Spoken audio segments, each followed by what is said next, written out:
Well, thank you very much for joining us for another Q&A here at ICMI 21.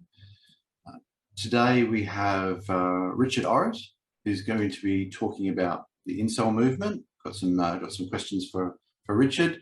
Before we begin, I just want to say that William Costello gives his regrets. Unfortunately, William is unwell and won't be attending today, won't be participating today. Originally, William would have been on the panel as well. So, Richard, would you like to start by introducing yourself? My name's Richard. We'll talk about incels today. So, yeah.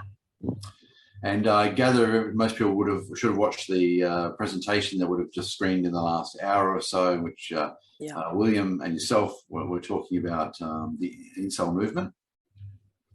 So I guess I'd like to start really with a definition, if we could. Could you please tell us what is an incel? It's an involuntary celibate. So people that haven't been in a relationship for like ever or 6 months. So it seems to me that the basic term there, involuntary celibate, automatically shows that you're talking about somebody who, by definition, wanted to be in a relationship but wasn't able to be. At least that's the way it seems to me. But the term is often used very negatively online by people, and I've unfortunately seen that myself. And I have to say, when I see people use the term in that manner, I really object to that, and because these are people who, by definition, are involuntarily celibate. So, and I have objected to that. So I just wonder, do you encounter that a lot, and what have you seen in terms of how that? It's mostly when you don't agree with. It's mostly when you don't agree with a woman online, they call you an incel. So it's mostly saying it's coming from women. Yeah, so and men who agree with them. So. Oh, right. Yeah, it's interesting enough, when I've seen it used, it's actually been men who have used it, who've been quite derogatory towards people who are incels.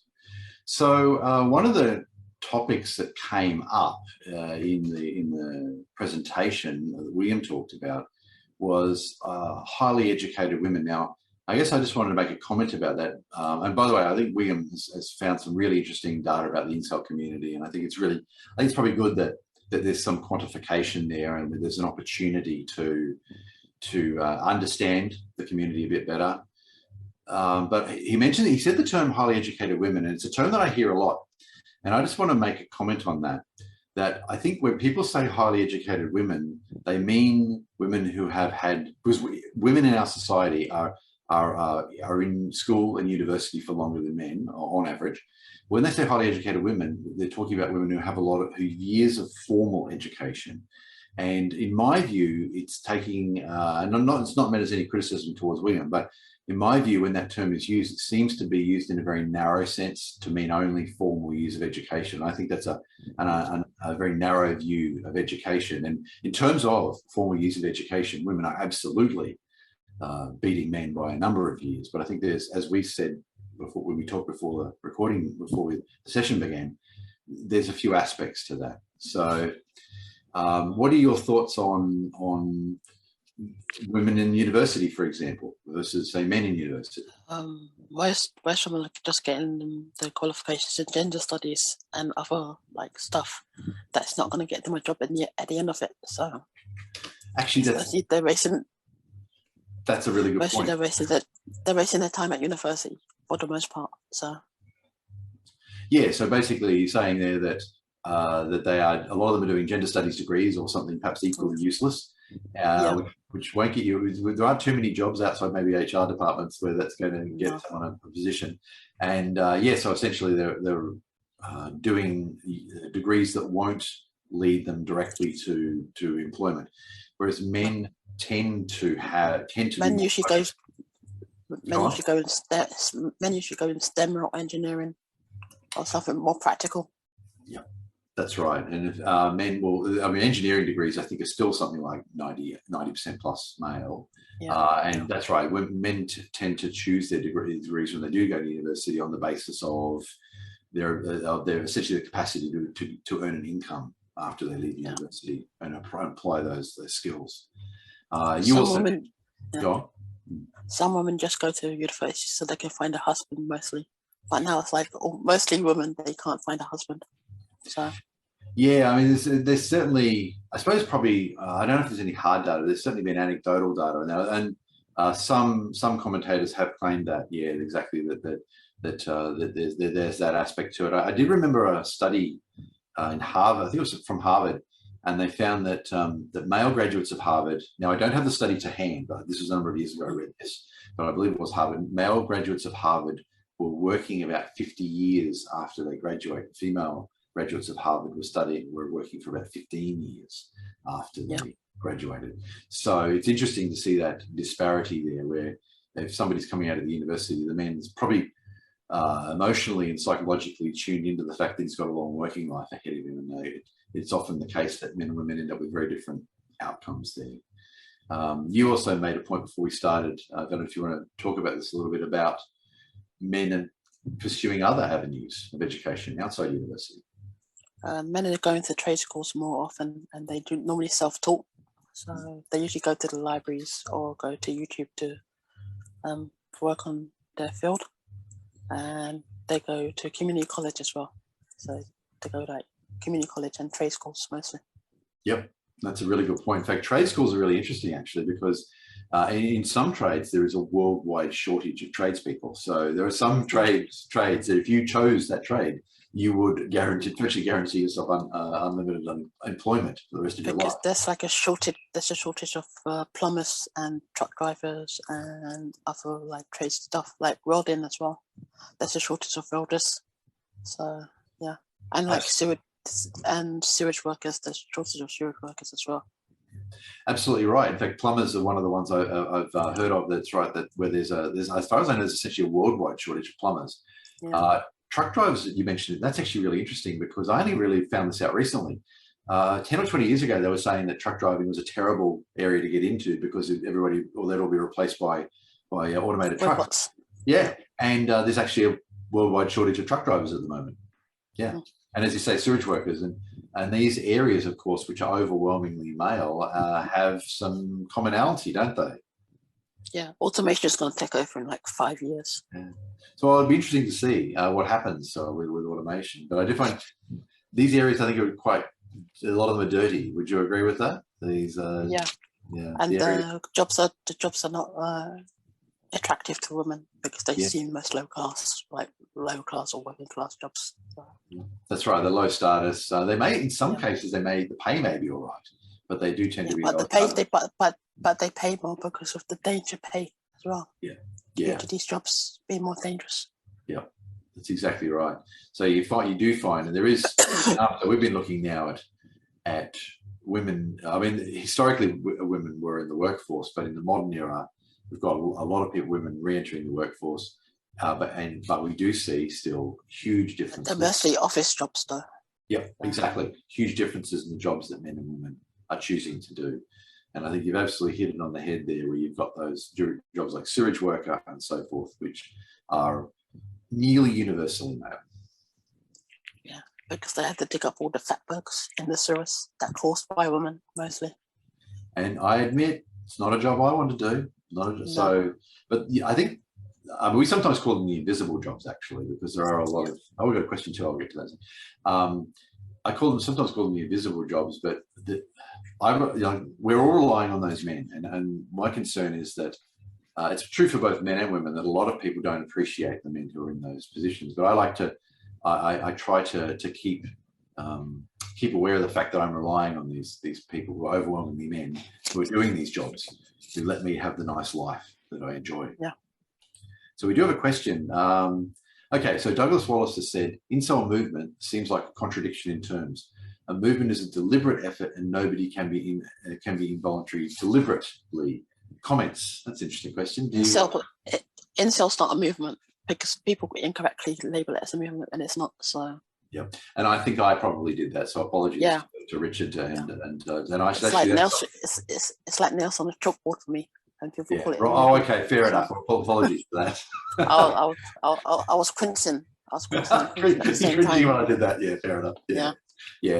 Okay, fair enough. All right. So I shall endeavour not to say that again while we're having a conversation. And I've said it in previous ones. I try to be precise with terminology actually, and I don't know much about incels. So most incels do have like jobs and stuff. So most of them have like high paying jobs and stuff, and most are neats. So yeah, that's so actually it gets a mix. Yeah, that's interesting. So even they've got high paying jobs, so they could potentially be financially attractive to women, but they're still having problems finding female partners. Yeah. Yeah. Some may be like 5'6". So. Oh, yeah. Okay. So they might have height problems or some other issue that's really Would things like health problems be a problem for men in that regard? Most incels have autism or are disabled. Right. So, okay. Yeah. Most, not all. So yeah. Okay. So you're seeing some commonality there. Yeah. And most incels are Black and Indian. So most of them. So really? not all of them. Yeah. So people think they're all white guys, but no, most are Black and East Indian. I mean Indian. So I have to admit, I assumed when I picture an incel, I was honestly just thinking of a white guy. I really was. No, before the incel.co used to be run by a Black guy. So right. So yeah. Because these are Black guys that don't fit the stereotype. So they don't fit the tall, dark, and handsome. Yeah. Big feet. Yeah. So you mentioned something actually else which I found was interesting. There's something called sometimes we call it the Pareto principle, the 80-20 rule, where we know that that's not the in thing no more. So yeah. So basically, it's a 95-5-4. Yeah. So that's interesting. I mean, so that's right. We're often familiar with the idea that the top group of men we would have said that 20% or whatever would be the ones to mostly attract the women. But you're arguing that in actual fact that's gone top 20%, top 10%, top 5%. Yeah. Over what sort of period of time do you think that has actually happened? During the pandemic, basically. So this is a relatively recent occurrence. Yeah. Interesting. Do you think? I mean, I mentioned Tinder before we started. You mentioned Bumble. So, are they tied to this? Tinder's more tied to it than Bumble because women complain on Bumble that they have to approach men first. So, those who don't know, Bumble is a dating service, and it's basically a copy of Tinder. So. Right, but women have to initiate the connection. Yeah. That's right. Yeah. And as you say, there have been some reports of women complaining that they have to initiate the connection in Bumble. Well, that's exactly what Bumble's for. So, because women don't want to put in the work. So yeah. Do you think that this is because during the pandemic that people had to rely more on these services, and so it's pushing them towards this? Yeah. That's why Amazon made more money in the pandemic than ever before. Yeah. And Uber Eats and like all the other delivery services made more money like last year. Yeah, sorry, could you repeat that? Sorry, I didn't quite catch that one. All the delivery services made more money last year than they have before because everybody was locked down. Right, yes. Actually, Douglas has a question. Why aren't the women who ask, where have all of the good men gone, not called incels? Aren't they effectively saying that they are involuntary celibate as well? Do you have any thoughts on that? I guess women don't want to date those guys. They want to date the top 5%. So. Okay. So, sorry, go ahead. Do you want to jump in there, Natalie? No, we've got a question from Terence White also. So when you finish. Okay, yeah, for some reason I didn't see that one. Okay, no worries at all. I mean, before we began, I brought up that one of the topics I was going to mention was femcel, and straight away you said something to me. Femcells don't exist. Yeah, and again, this is not a topic I know much about, and I was really interested actually by you. That was straight away. That was your comment, and so I guess basically you're arguing there that women. It's a woman's own design. If they do exist, it's by a woman's own design that they exist. Because so you're arguing, if they wanted a partner, they could find one, basically. Yeah. Okay. Because even disabled women can find partners. So. We have another question coming in. Okay, so from Terence White, he asked, Richard, what are the risks of proposed laws of inciting hatred on the basis of sex to the incel community? What are the opportunities to defend the incel community from attacks? We get attacked all the time. So incel.co got DOS attacked again, and a couple of admins had to leave because they got doxed themselves. So we get attacked. We just want to be like left alone and talk and vent, but that's not going to happen anytime soon. So. Yeah. And I think from the sounds of it, what Natalie and what Terence is saying, or what Terence is saying there is that there might be more. They might be looking more at legal sanctions in the future for people. That's happening already. So right. In England, so they mean misogyny a hate crime in England. Good point. And if you talk to a woman that you don't know, you can be put in prison as well. Yeah, I've read a little bit about that. Where in places like Nottinghamshire, I think maybe it's spread now, but I first read about it in Nottinghamshire. I think where that was back in 2014.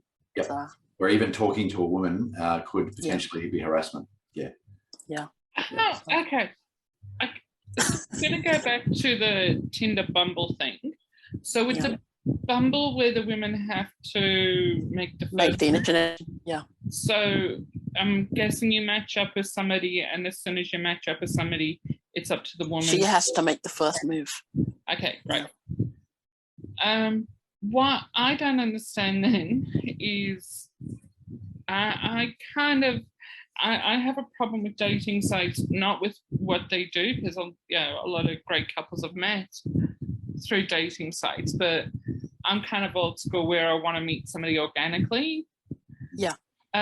So what happens to females like me that wants to meet a partner organically? Relationships are dead, basically. So men are not relationship. Me. No, yeah. So because of what happened, men are not interacting with women as much as they used to. So they avoid women intentionally. And so these are just the average everyday men. So the average normally are avoiding women at an alarming rate. So that's why the birth rate's plummeting in the West. But do you really blame men for not wanting to? I don't blame men for protecting themselves. So what I advise men to do, emotionally, financially, mentally. So what I would advise men to do on the forums is record everything and keep everything in text, and record yourself when you're interacting with a woman, because you don't know what they're going to do. And if the state that you live in allowed it, put cameras in your house or apartment every time you allow a woman into your home, because you don't know what they're going to do to you. So be wary. I just advise men to be wary of women at all times. So that's the it's not something that I want to do, but it's just like the environment that women have created themselves. So, and I don't feel sorry for women that complain that they can't find a man. So because that's what feminism done.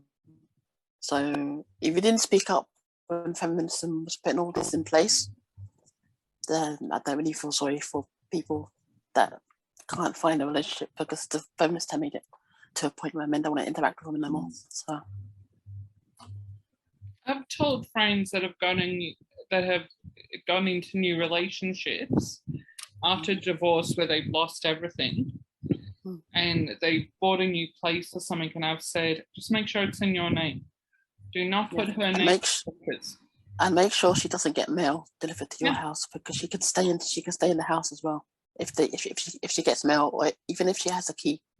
Yeah, and don't give her a key. I've been blasted by the girlfriends saying stay out of my relationship. I said, it's got nothing to do with your relationship. I'm protecting my friend. Yeah. So if that's why I'm kind of worried. I'm kind of worried that women entering the men's rights movement. So I don't like women in the men's rights movement that try and ban men in the men's rights movement, because it's not women's movement to ban men. So yeah, because I was on a server and a woman tried to get me banned in the server. Oh really? Okay. Yeah, so she showed her hand. So a lot of women show their hand in the men's rights movement because they have the power as well. But men don't really have the power in the men's rights movement. It's the women that controlling it. So yeah. It's interesting that there are some of the more prominent members of men's rights are women, and part of the problem for that is part of the reason for that, I should say, is that society listens to women more. That's exactly what it is. Exactly. So I spoke at an event called the March for Men in Melbourne in 2018, and it was actually organised by a woman, and we pretty much agreed that a man would not have been able to even get that across the line, the event that ran. So the principal organiser was a woman, and this is something that we do see. And Karen Strawn, of course, made huge headway. People listened to her when she started putting her videos out early, and perhaps men, in some cases at least, men would not have got the airtime that she got. Yeah, absolutely. Most people don't like being a couple of surfers because I call it the gynocentric aspect of the surface, and most of them don't really like me that much. Yes. Most of the men don't like me that much. Probably wouldn't have been very impressed by that. No, exactly. That's right. So generally speaking, the men's rights movement is focused on reducing or eliminating gynocentrism. That's sort of probably to the extent that we can have any sort of core aim, that would have to be it, and male responsibility. So yes, so if you called the evidence gynocentric, they probably wouldn't have been impressed by that. Yeah. But that's fair enough. It's a shame that you had that experience that happened in that case. But even the owner of the surfer got kicked out of it. So. Oh, okay, right. So because he created it, and he was adamant, and older woman ganged up on him and kicked him out. But he's back in it. But he's back in it now. So. Okay, right. So we talked about fem cells, but you mentioned another term, M cells. Emotionally celibate. Mm-hmm. So these are women that go from one relationship to another. Mm-hmm. So, and then they're like emotional celibate. So beforehand, when we were talking about it, you were sort of talking about the notion that that they weren't being emotionally invested in the relationship and just going from man to man, essentially. Yeah. So they're never alone. Yeah. So sometimes we use the term, I've heard the term serial monogamist, where somebody just goes from one relationship to another. But I think you're arguing that in particular, this relates to women. Yeah. Yeah. No, because men don't have that opportunity to do that. So. Yeah. Except perhaps the high value men. Yeah. The 5% do so. Yeah. Now, the next topic I'm going to mention is actually one that Mike Buchanan suggested I bring up for the talk, and I mentioned it before. Apparently, you do quite a lot of shit posting, and on Twitter. I got banned once on Twitter for 12 hours. Oh, okay, just for 12 hours, right? Cool. Yeah, because somebody posted an article about Piers Morgan getting the vaccine, and I said, "Is he going to die of a heart attack?" And I got banned for that for 12 hours. Right. Okay. Because a lot of people were like, a lot of footballers were having chest infections and having heart attacks because of the vaccine. Yeah. So allegedly. Yeah. So do you do that under aliases? I don't post under my real name anymore. So. Right. And so what sort of reason do you have for doing that? Is it just related to is it like Amazing Feminists you go against, or other groups? Or? Feminists are too easy to dunk on these days, so I try and not to do that as much because it's an easy pickings. So I try to go off the normies. So okay, fair enough. Normies and like C-list celebrities, I try to go after. Poor C-list celebrities. And what about what's sort of the main reason for going after them? Because they're too gyno for their own good. Oh, fair enough. Okay, right. Okay, and by gyno you mean gynocentric? Yeah. Yeah. Okay. No, so I go after one person, and he's like very gynocentric. Yep. And I keep saying, I hope she sees this, bro. Yeah. Right. So. Yeah. Sometimes it can be hard with celebrities, even C-listers, to know whether they're really on the post. I would imagine. Not that I tweet very much, but mostly. I'm surprised Owen Jones haven't blocked me yet. So. What was that? Sorry, Richard. I'm surprised Owen Jones hasn't blocked me yet. Yeah, right. I was kind of surprised you've only had one 12-hour ban, actually, in all honesty, because some people are, poor old Paul. I'm low on the radar on Twitter anyway, so I only got like 800 followers, 700 followers. So there can be advantages to flying under the radar. So we have a question from Terence White. Richard, do you not feel that women have been betrayed by feminism? Is it not the path back to socially enforced monogamy to greet these women with open arms and empathy? Richard? I would say no, because some older feminists are going back to church and they're asking for forgiveness of what they've done.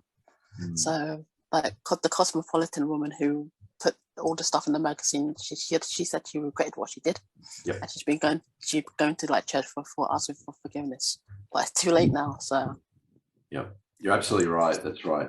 She's basically recanted a lot of what she said. She was personally responsible for writing a lot of the articles. Because feminism has done a number on the black community even more so, and the white community is next.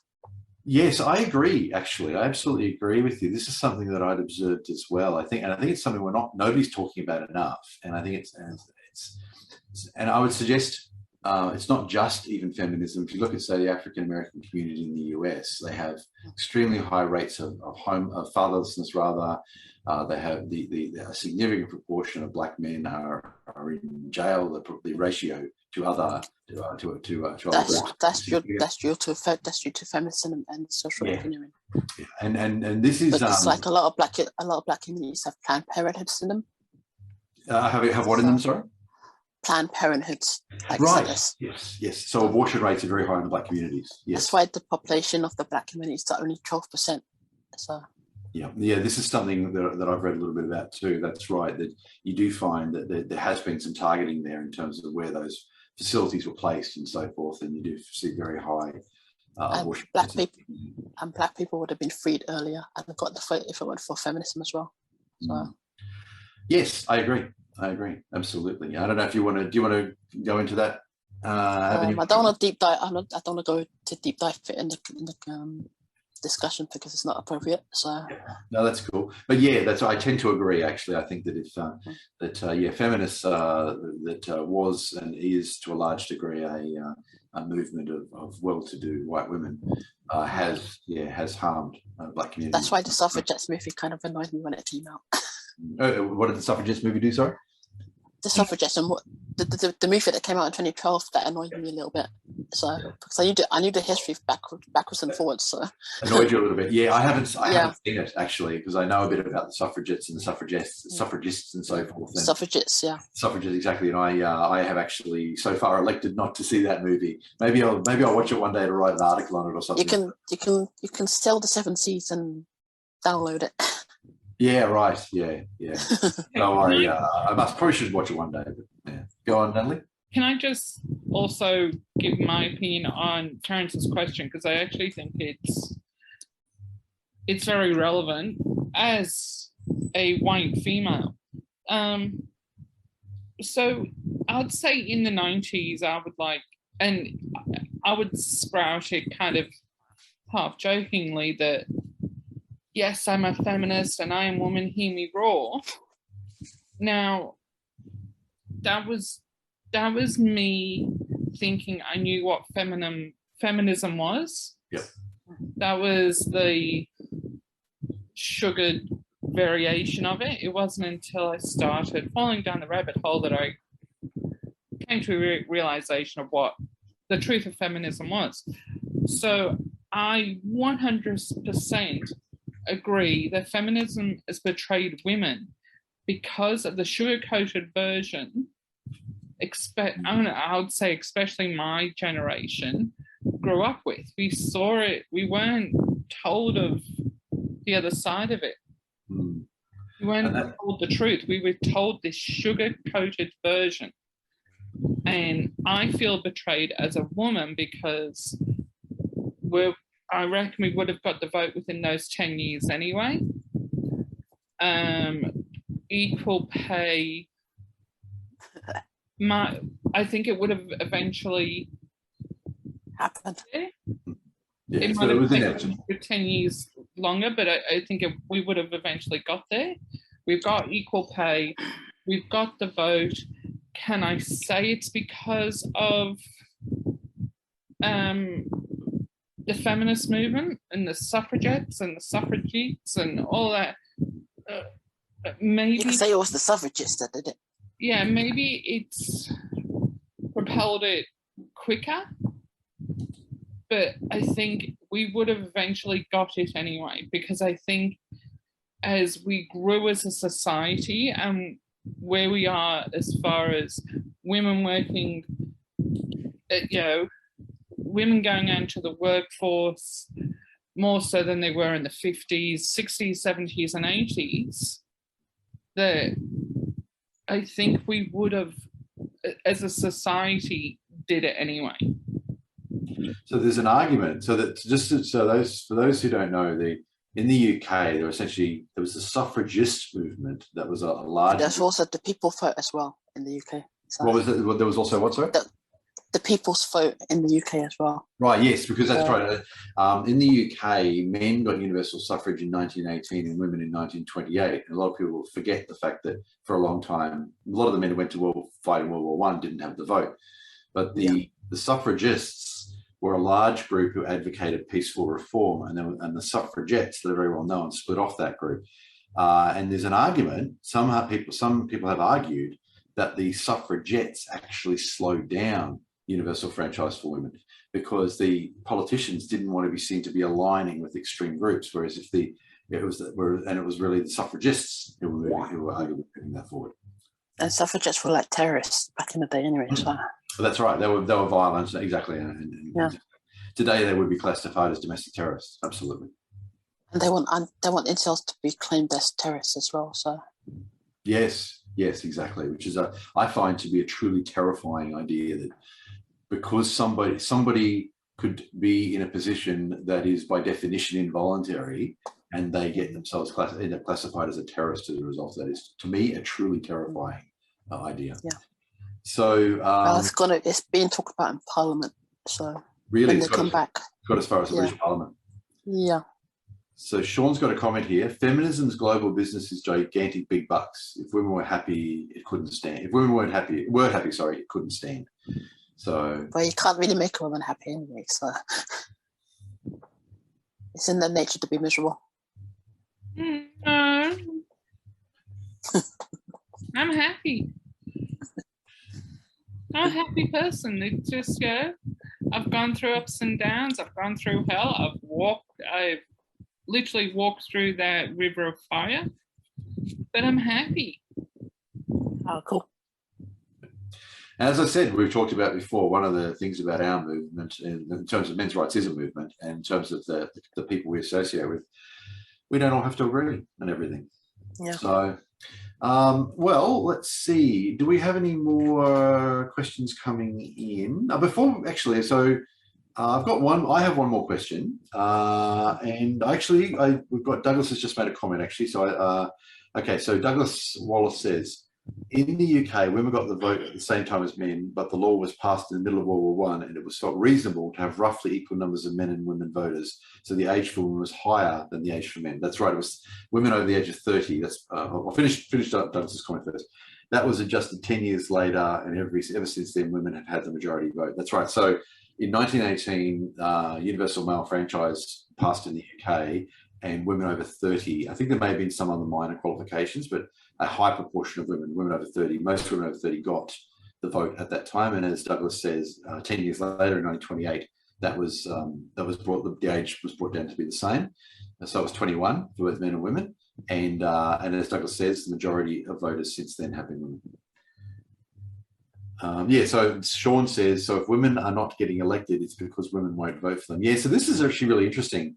If I could sort of branch off a little. Because women are jealous of other women. So yeah, sorry, what was that? Did you say Richard? Women are jealous of other women for the most part, so they won't vote for another woman in office. Yeah, it's really interesting because women would rather get a man and do a mancunian candidate than have a woman as their spokesperson.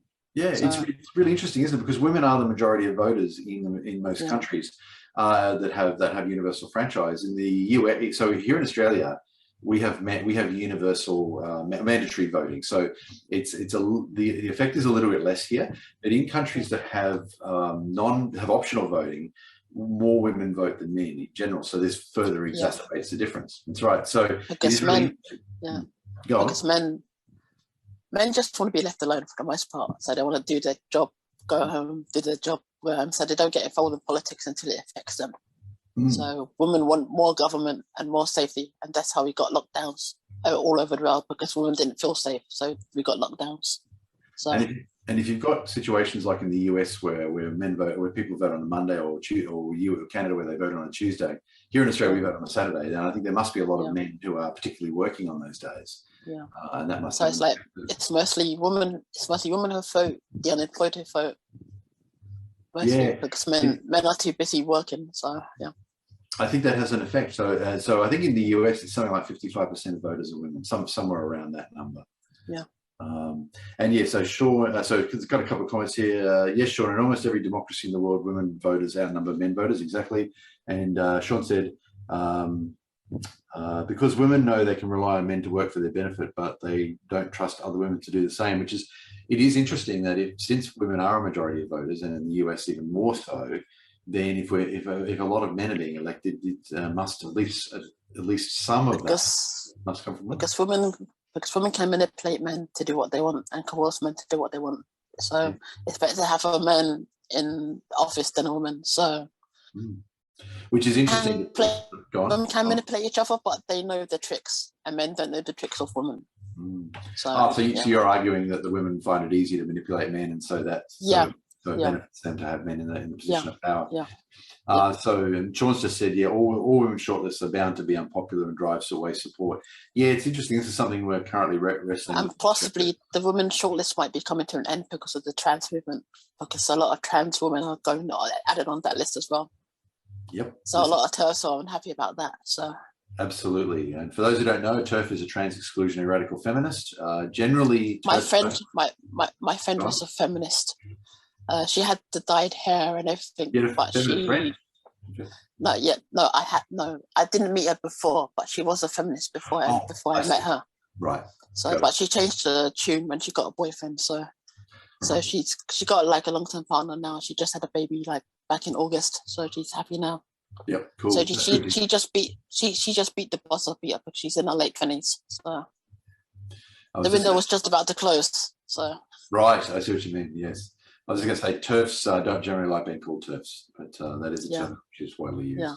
So that's why J.K. Rowling's getting cancelled at the moment. So yes, exactly. I mean, I think a lot of people are probably following along with that, with the what's going on with the trans movement, and how I think feminism is under attack from the trans movement. I'm just enjoying it from the sidelines, like I told you before. Yes, exactly. I got my popcorn, I got my lawn chair, I got my shades, and I'm just watching it. So. We're watching the feminists getting hammered. I mean, that's right. Yeah. Because I would have supported the feminists, but they like crapped on me so many times. So I like, you're on your own. Yeah, I can see where you're coming from. Yeah. Do we have any more questions from the audience? I've got one more question that I'm going to ask you, Richard, in a moment. But as Sean said, they can make an argument in an empty room. Yes. So. I've got a question for you. One last question, Sean. If anyone else has any other questions, we'll probably wrap up in a couple of minutes. My question to you, Richard, just to finish up, and I didn't mention this one earlier because this one actually just occurred to me while we were talking. Could you describe to me in your... Oh, yeah, we do have a quick question from Terence. So that's good. I'll ask you my question, and then we can go on to Terence's question. So can you describe to me in your words what the black pill means and how that differs from the red pill? The black pill means it's like there's no hope, so it's all over.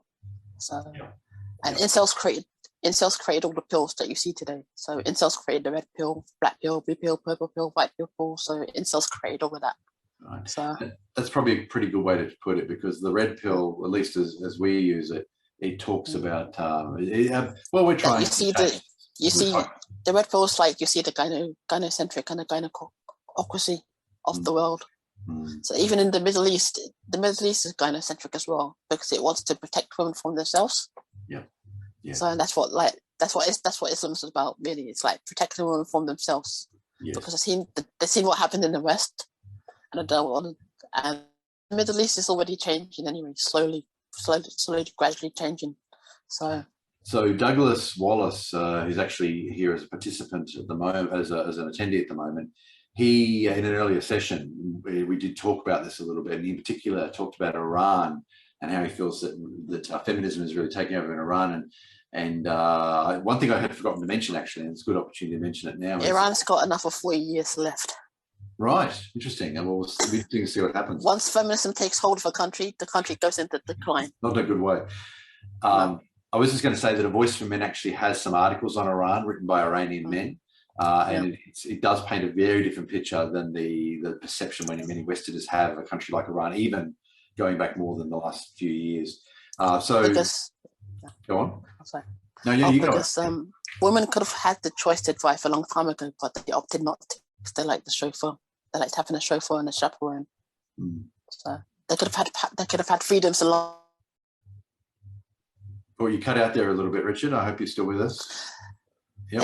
They could have had the right to vote and the right to drive a long time ago, but they didn't want it. So interesting.